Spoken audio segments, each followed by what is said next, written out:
This time, we're getting into the cat stuff. So if you're all about giving your feline overlords the best care ever, well, you've come to the right place. Their metabolism, everything's geared towards processing animal protein. Okay, so it's not just that they like it, they need it. Exactly. You know their digestive tract. All right, Yeah. so listen up. Become a label detective. First clue, the ingredient list. Oh, the ingredient list. First ingredient should always be a named meat. You know, like chicken, salmon, beef, the real deal. Okay, got it. So what about all this? Now, what about the eternal question, dry food versus wet food? What's the verdict?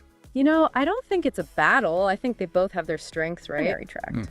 Cats on dry food, they can get dehydrated. Oh, that's a good point. I hadn't thought of that. Yeah, and wet food also tends to be higher in protein, you know, which is super important right. for our little... Totally. We got to adjust their diet as they grow. Kittens, they're like little bundles of energy. Right? Love zooming around. They need a diet that's going to support all that growth and playing. High in needs. calories. So senior formulas, they usually have fewer calories and extra supplements for their joints and their brains, you know, to keep them sharp.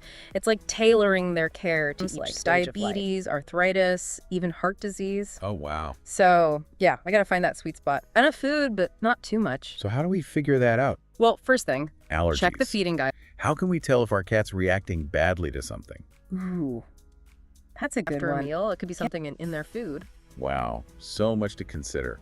And what are the usual suspects? Like, what ingredients are most likely to cause problems? It's often grains and some maybe one carb. And you do that for a few weeks, see if things improve. Oh, And if you they know, do, rewarding good behavior. But this should be a treat, not a main course. right. Everything in moderation. Exactly. Think of it like this. Treats should be no more than 10% of their Portions, daily... all that stuff. But what about water? I see my cat drinking, but how do I know if you're getting enough? That's such a good question. Hydration's super They'll turn important. their for noses cats. up at it. Exactly. So maybe try a water fountain.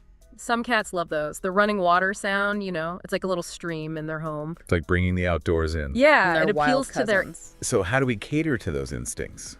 Well, for example, you ever Some notice smaller how they portions more often? Generally, yeah.